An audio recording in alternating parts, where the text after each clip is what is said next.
Saya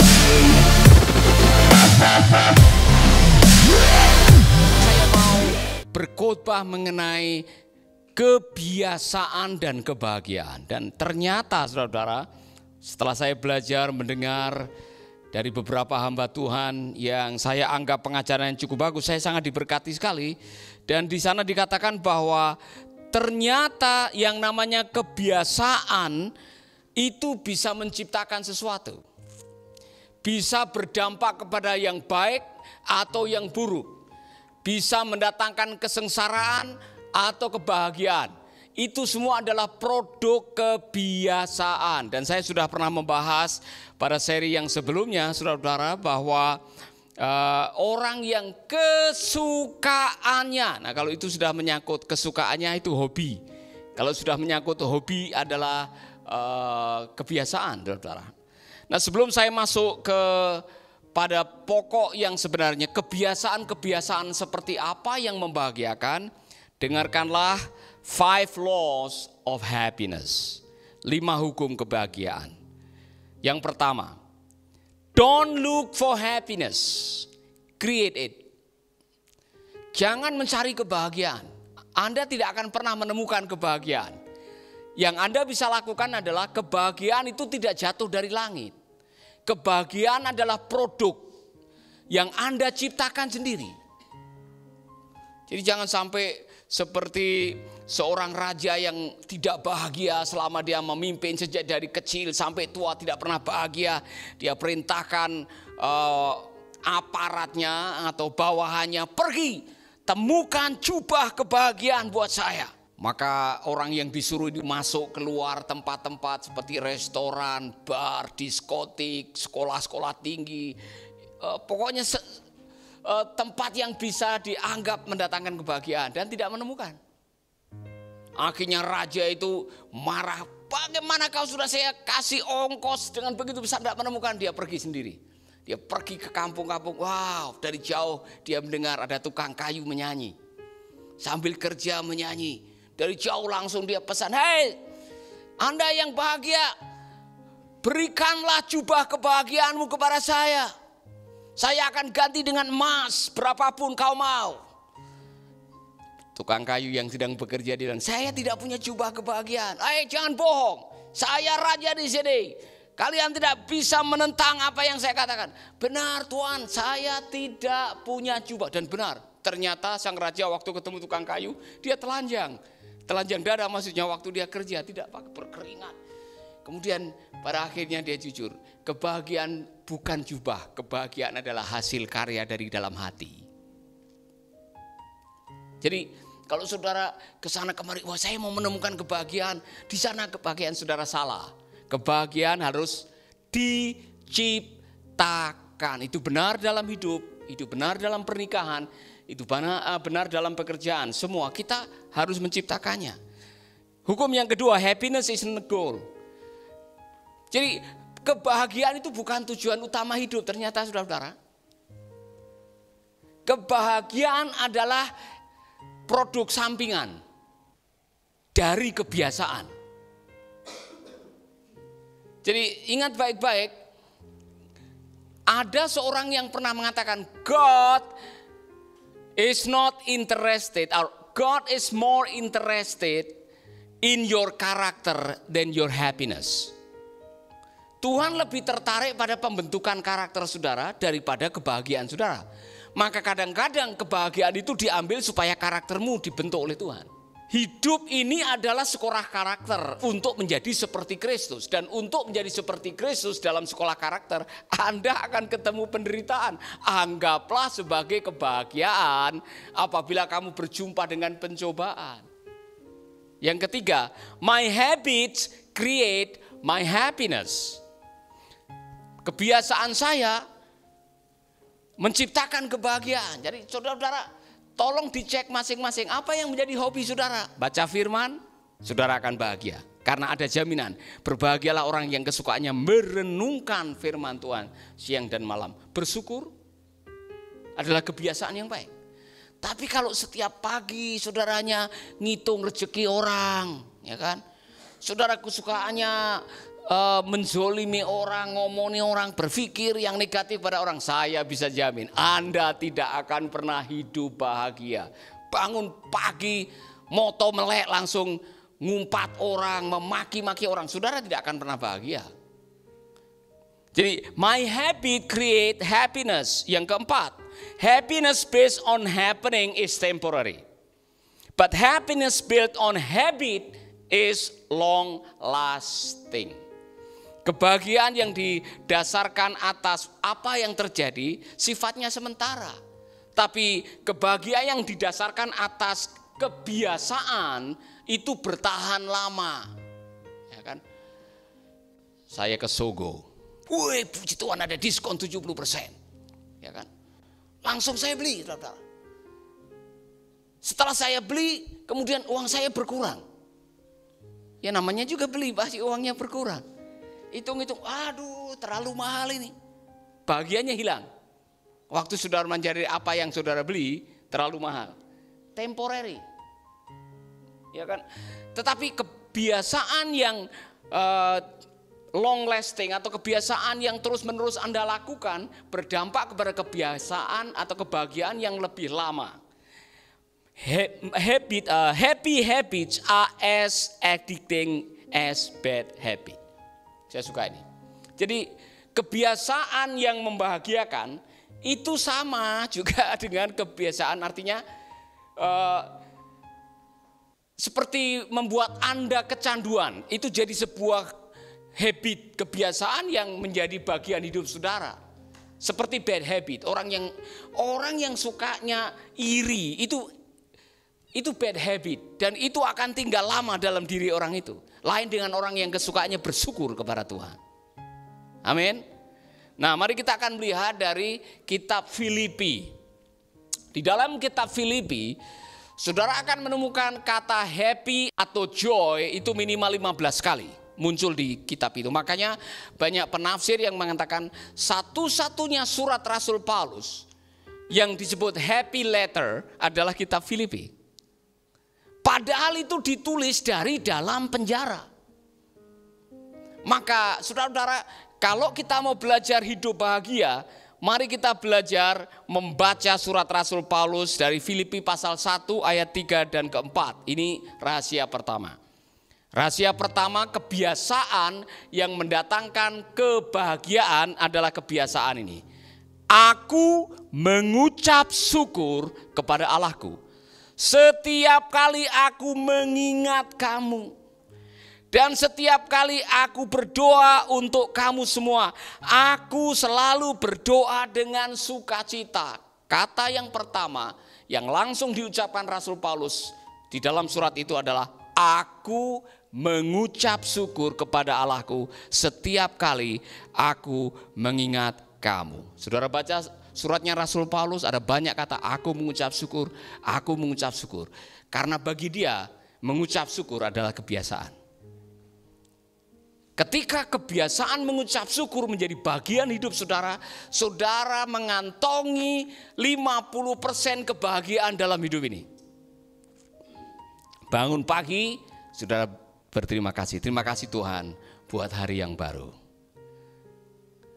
Saudara mau berangkat kerja, saudara melihat pemandangan yang indah, matahari mulai terbit, menghirup bau bunga-bunga, saudara langsung Tuhan terima kasih buat hari yang baru. Saudara mengawali harimu dengan ucapan syukur, saudara mengakhiri dengan ucapan syukur, saudara akan menikmati hidup saudara. Amin. Maka ucapkanlah syukur dalam segala perkara. Rasul Paulus mengucapkan itu, dia membawa seperti memberikan penekanan kepada kalimat itu karena dia sudah mempraktekkan. Di dalam penjara dia masih bisa mengucap syukur. Amin. Yang saya tertarik adalah aku mengucap syukur kepada Allahku setiap kali aku mengingat kamu. Wow. Mengapa Rasul Paulus mengucap syukur waktu mengingat jemaat di Filipi? Oh, saudara-saudara, baca Kisah Para Rasul. Ada satu peristiwa di kota Filipi ketika Rasul Paulus dianiaya gara-gara melakukan keajaiban di situ. Ada tukang tenung yang jalan mengikuti dia sambil berteriak-teriak, dan akhirnya dia melepaskan orang itu, dan si tukang tenung kehabisan bisnisnya atau rugi.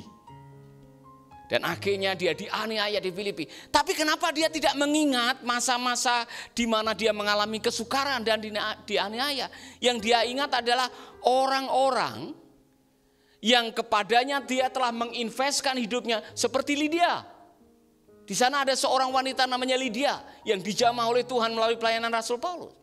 Dan melalui Lydia dan kawan-kawannya, mereka mengumpulkan dana untuk menyokong pelayanan Rasul Paulus. Aku mengucap syukur setiap kali aku mengingat kamu. Anda diberi kesempatan setiap hari mengingat orang-orang yang bikin ucapan syukur atau mengingat orang-orang yang bikin Anda marah.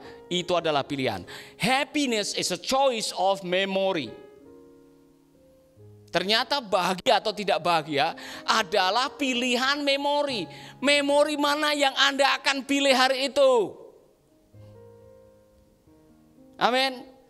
Kalau saudara mengingat, kurang ngajar nih orang yang menangkap saya tukang tenung, yang bikin saya bikin hoak, kemudian saya ditangkap, kemudian dia dimasukkan dalam penjara. Kalau Rasul Paulus mengingat itu, barangkali dia tidak bisa mengucap syukur. Tapi dia mengingat orang-orang yang dia layani, kebaikan mereka, pertumbuhan iman mereka, jasa mereka dalam pelayanan. Saudara-saudara, saya membuat keputusan dalam hidup, kemanapun kita pergi, tinggalkan bekas. Dan kalau kita mengingat kembali bekas yang kita ciptakan, mengucap syukur. Mungkin orang tidak tahu, kita pergi ke bakso Pak Rebo, ya kan? Saya selalu mengatakan, kalau kita makan di sana, itu ada tukang jualan kacang di depan, diam. Bilang, Bu, saya mau beli, tolong kasih bakso orang itu. Ada orang yang ngamen semangat kalau kita datang. Saya bilang, tolong selain kami kasih uang, semua 5 orang ini kasih bakso gratis, saya yang bayar. Diam-diam saudara, tidak perlu kasih tahu. Tapi saya selalu kalau ketemu dengan mereka, kan mereka tidak tahu. Tapi ada sukacita tersendiri. Makanya kalau kami datang langsung semangat, nawarin mau nyanyi lagu apa. Mereka bisa nyanyi 4-5 lagu. Mereka tahu saudara. Kemanapun saudara pergi, tinggalkan bekas, di mana ketika Anda meninggalkan orang itu dan mengingatnya, ada kenangan baik yang bisa membuat kita mengucap syukur. Kemarin Pak Bupati Alor telepon, tiba-tiba, Bapak, bagaimana ini Bapak? Kapan datang? Kita bikin acara di sini. Ya, ini sudah lama tidak datang Bapak ini, dia bilang. Nah saudara-saudara, ini orang yang kalau mau apa-apa selalu telepon, saya mau di radio Bapak, tolong itu Sony suruh datang, ya kan? Dia tinggal perintah saja, ya kan? Yang saya mau katakan kepada saudara, kemanapun kita pergi, ketika kita meninggalkan bekas yang baik, ada sesuatu yang bisa dijadikan untuk mengucap syukur. Maka saran saya, saudara-saudara, ketemu dengan siapapun, melakukan apapun, melayani dimanapun, ciptakan kesan baik yang kalau Anda ingat, Anda sendiri yang diberkati. Haleluya. Amin. Saudara-saudara, jangan bosan-bosan ilustrasi ini. Ingat baik-baik waktu Anda tidak punya apa-apa ini. Yang ada hanya nasi, sambal, dan ikan asin. Masih ingat? Tapi karena hatimu penuh dengan ucapan syukur, saudara-saudara. Waktu berdoa, haleluya, Tuhan baik. Terima kasih buat makanan hari ini, haleluya. Sudah makan dengan lahap karena ucapan syukur. Ya kan? Coba satu hari sudah ada babi guling, ada sate kambing, ada ikan bakar, ada pecel macam-macam. Kemudian sudah mengatakan, ngapain masak beginian? Masak itu seperti Ibu RT itu loh. Ya. Hari itu saudara, karena hatimu sudah dongkol, sudah jengkel, tidak bisa mengucap syukur, itu yang namanya sate kambing bisa seperti debok pisang rasanya. Karena tidak ada ucapan syukur. Ketika Anda mengucap syukur, rasa syukur itu mendatangkan nikmat. Dari mana datangnya rasa syukur? Rasa cukup. Rasa cukup menghasilkan rasa syukur menghasilkan rasa nikmat menghasilkan kebahagiaan. Amin. Kebiasaan kedua yang membuat Rasul Paulus betul-betul bahagia, saya suka ini. Dan setiap kali aku berdoa untuk kamu semua, aku selalu berdoa dengan sukacita. Kebiasaan kedua Rasul Paulus yang mendatangkan sukacita adalah berdoa dengan sukacita. Berdoa dengan sukacita. Setiap kali aku mengingat kamu, aku berdoa dengan sukacita. Seorang pengkhotbah mengatakan, saudara, pada akhirnya kalau Anda berdoa, doa Anda secara tidak disadari itu bisa mengubah banyak hal dalam hidup saudara. Termasuk mengubah orang-orang yang tidak suka dengan saudara. Maka dibilang cara terbaik untuk memperbaiki hubungan adalah mendoakan orang itu. Persoalannya ialah kalau Anda mengingat dia, doa macam apa yang Anda naikkan? Kan tidak semua orang yang Anda ingat doanya, oh Tuhan aku memberkati dia supaya rezekinya lancar, supaya rumah tangganya diberkati, supaya masa depan anak-anaknya menjadi gemilang. Tapi doanya loh, Tuhan kalau boleh orang ini, sambar petir atau apa kalau kejadian. Nah kalau ada orang-orang yang masuk di memori saudara, kemudian saudara berdoanya adalah bernada mengutuki, itu tidak akan mendatangkan sukacita bagi saudara. Maka belajarlah berdoa dengan sukacita. Nah mohon maaf ya, saya koreksi sedikit. Dulu ada paham yang salah. Kalau di jamah Tuhan harus nangis. Nangis itu seperti syarat untuk kita merasakan hadirat Tuhan. Itu baru rohani. Kalau doa nangis itu baru rohani.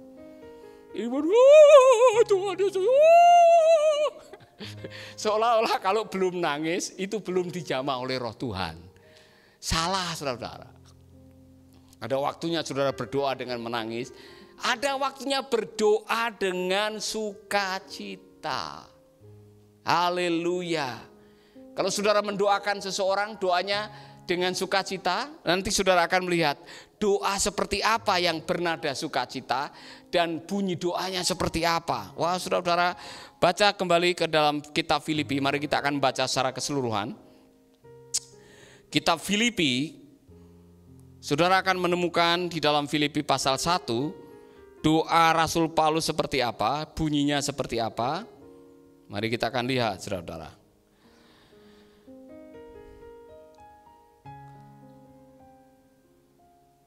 Akan hal ini aku yakin sepenuhnya, yaitu ia yang memulai pekerjaan yang baik di antara kamu akan meneruskan sampai pada akhirnya pada hari Kristus Yesus.